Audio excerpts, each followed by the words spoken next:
Hi, welcome to this episode of ComSpeak. Today we have Mr. Amandeep Singh with us. Amandeep is the head of corporate communications at Indraprastha Gas Limited.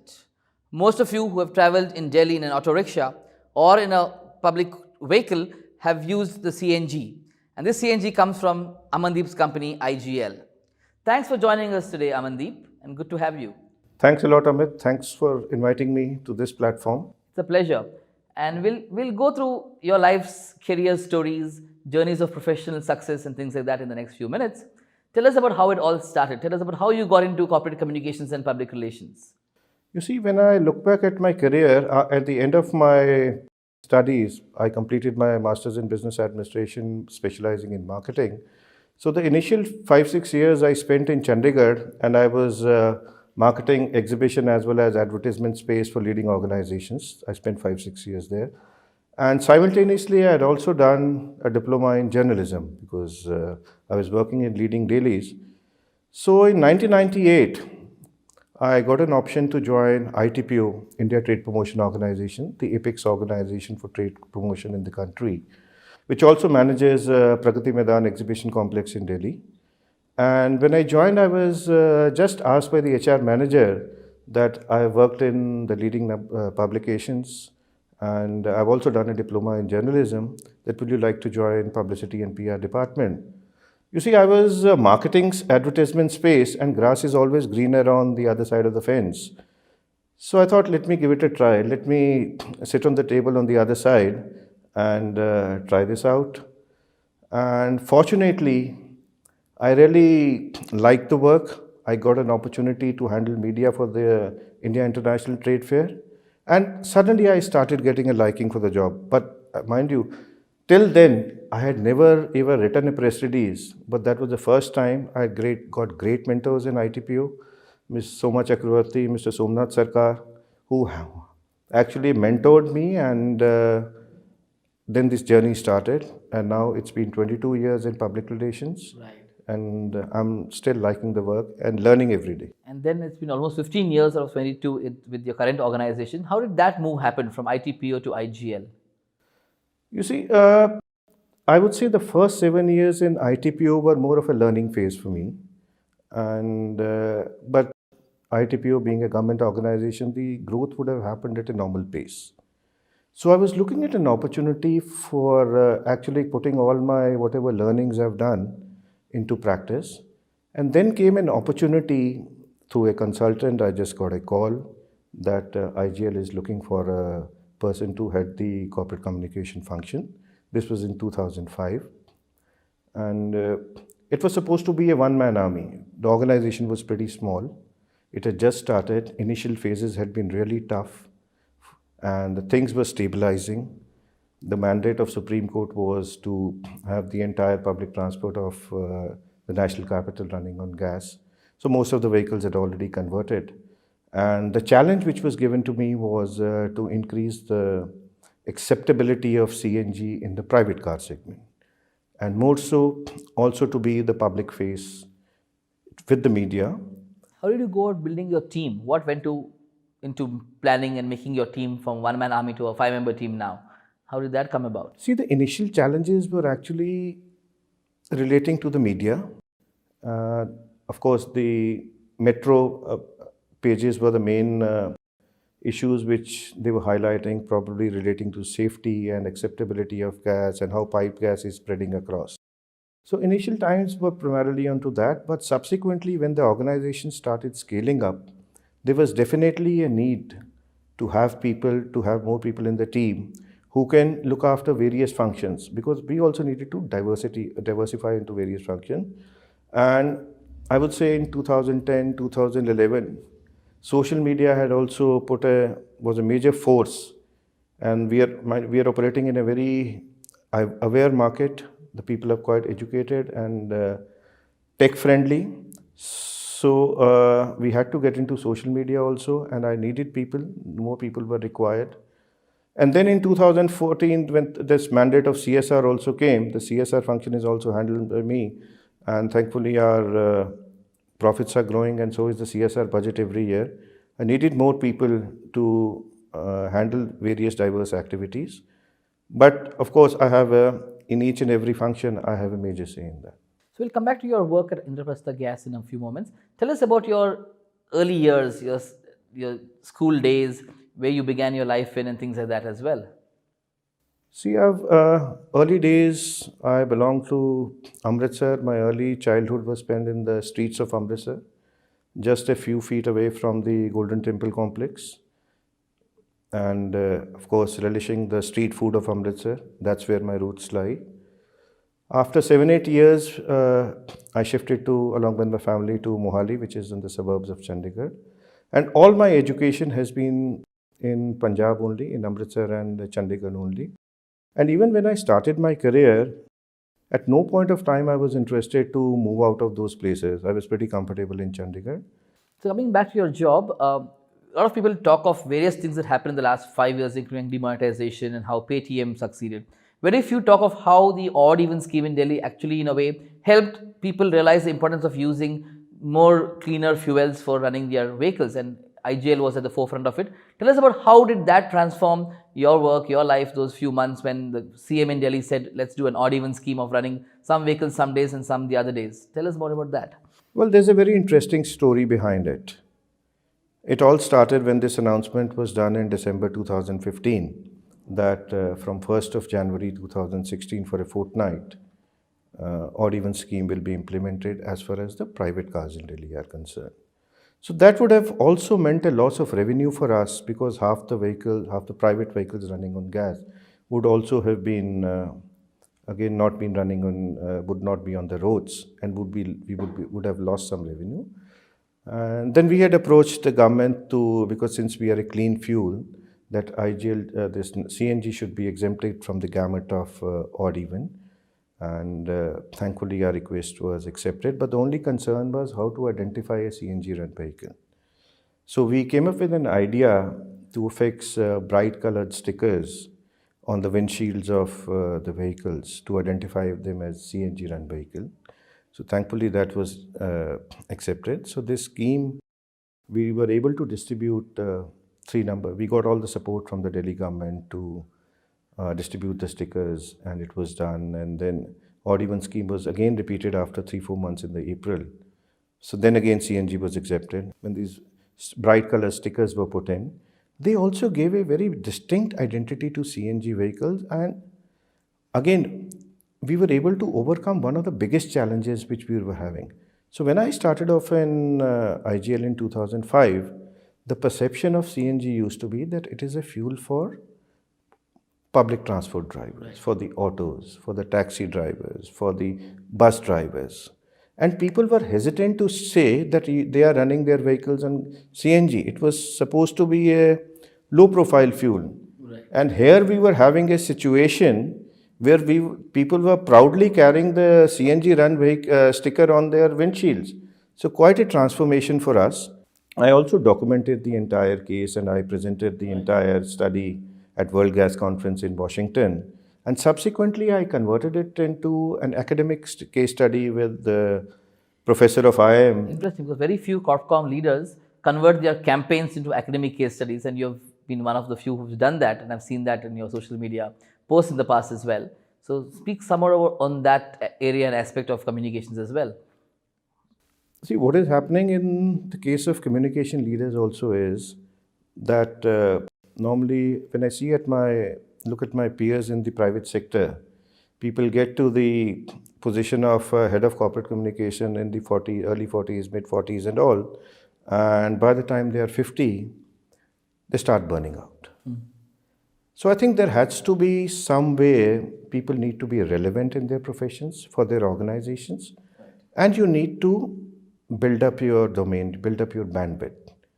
A lot of good work has happened in the public relation. We have some of the good practitioners there, but they need to come out and tell their stories. Right.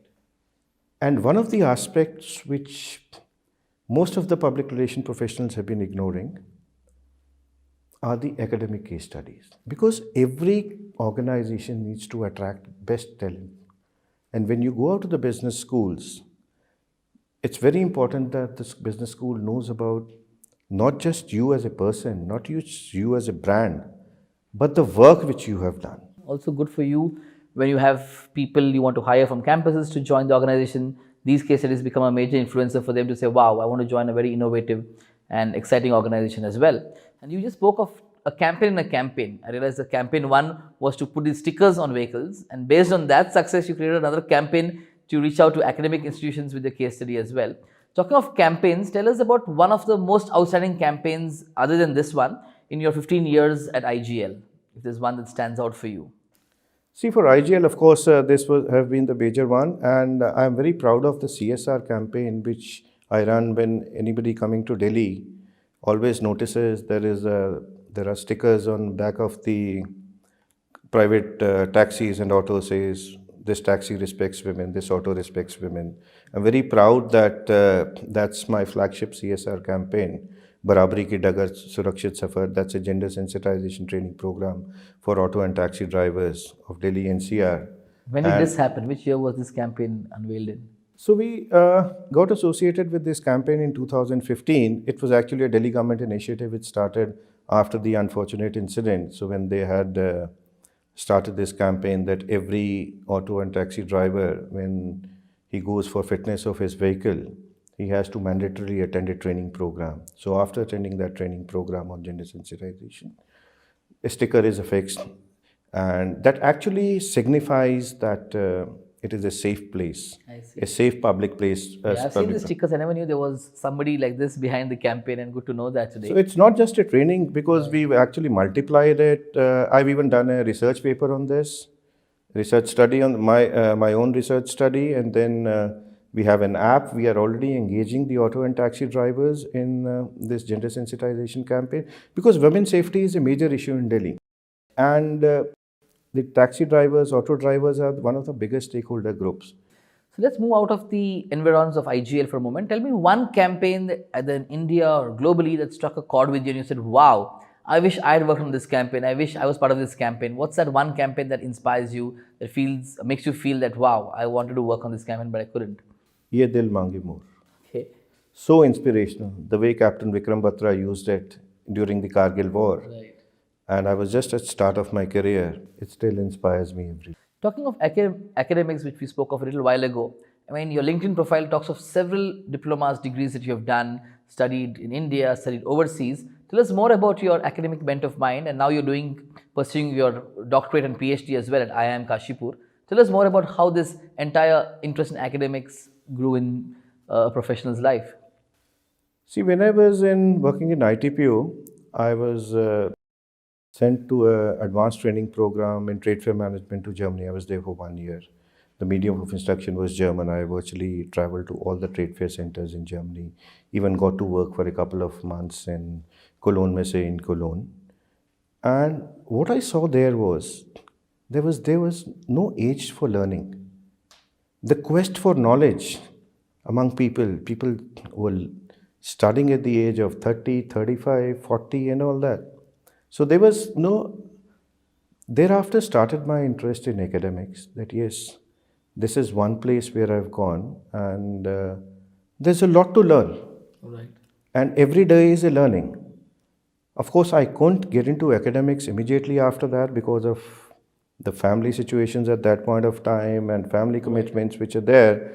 But I had definitely thought that one day I'm going to pick up my books. And secondly, because when you are in your mid-40s, you're already heading the corporate communication function of an organization for around 10 years, there's always a need to grow up. And how do you grow up? How do you broaden your horizons? One thing is by picking up your books. So what are you doing your PhD on? What's your thesis or focus of your study? See, I'm not, of course, I haven't gone very far, but it's primarily about CSR communication, and I will be more touching on ethics in CSR communication. What does Amandeep Singh do to unwind? How do you spend free time, leisure time? Tell us more about that. See, my leisure times have been actually, I have not had one stable hobby. They keep on varying, because I remember during my student days, those were the pre-internet days, I was very strongly into radio. There used to be a hobby called DXing, which I used to do, writing to radio stations across the world, shortwave radios. But again, that was primarily about more driven by my interest for knowledge, quest for knowledge. And off late, for last 3-4 months, I've actually been unwinding watching the Punjabi movies, which I've never watched in my life. So just to get back to my whatever I've missed over the years. So there are a lot of youngsters choosing careers in corporate communications and public relations. What's your 2 or 3 sets of advice to these young people choosing careers in PR and Corpcom? See, I think the first and foremost quality which needs to be there, that they need to believe in the organization and the brand which they are promoting. They might be very smart, they would have done all the research on that. But if you don't believe, that honesty doesn't come in your communication. So that's the first and foremost quality. And your knowledge about your brand and organization should not be superficial. It has to be driven by strong research, only then you can talk on facts.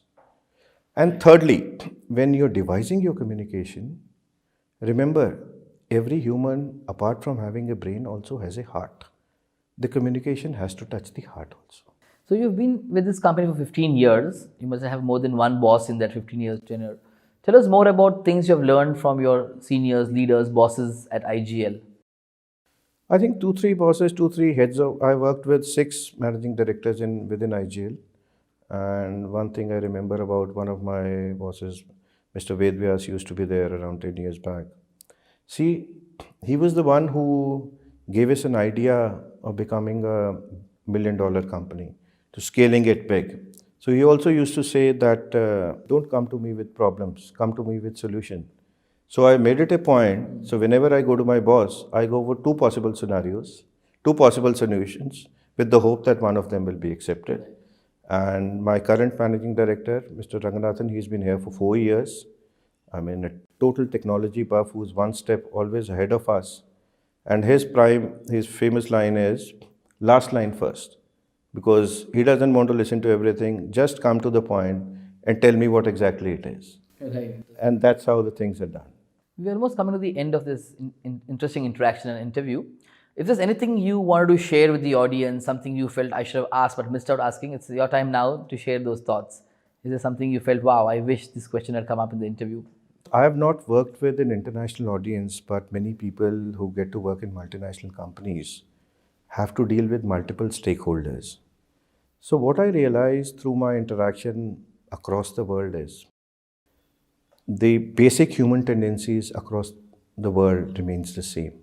Even if you don't understand their language, but if you're transparent, you're honest in your communication, you're definitely going to touch their hearts. So that's the basis of communication when you are interacting, where you devising your communication strategies. So I think that has been the basic mantra which I have always worked on. All right. You're still young at heart. Retirement may be many years away, but what's your post-retirement plan? What does Amandeep want to do once he retires? See, as far as my personal life is concerned, I never plan. I take life as it comes. I'm open to everything because what is going to happen the next moment, you never know. So my mantra has always been, put your best foot forward and leave the rest to the Almighty.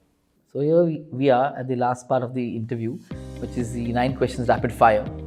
I'm going to give you 10 seconds, not more, to answer each question. You can answer as quickly as you can. If you're ready, let's start. Okay. What's your most trusted brand beyond IGL? Unilever. What is your favorite book? In Search of Excellence by Peters and Waterman. The best organization you've worked for in the last 25-30 years of your career? IGL, no doubt about it. The best boss you ever had? Well, that's a tough one. Again, as I said, my earlier managing director, Mr. Vedvyas, and the current managing director, Mr. Ranganathan. One professional role model from the world of work anywhere in the world? Steve Jobs. An Indian communicator that you admire greatly? In the current scenario, Prashant Kishore, the way he's transformed the landscape of political communication in the country. A communication campaign, you spoke of this earlier. One more campaign that you wish you had worked on? Well, of course, Ye Dil Mange More always inspires, but I think Daag Achhe Hain was always another one which has been a very Your favorite holiday destination? I want to go back to Germany once. I've never got an opportunity, but I hope to take a trip down the Rhine one day. But for every year, my roots, my holiday in Amritsar remains a very standard thing. That's how I get back to my roots. The last one. Describe Amandeep Singh in 3 words. reliable, honest, and still a student. Thank you so much, sir. It was a great pleasure talking to you. And that was indeed Amandeep Singh, the head of corporate communications at IGL. Hope you enjoyed listening to us. Look forward to seeing you soon.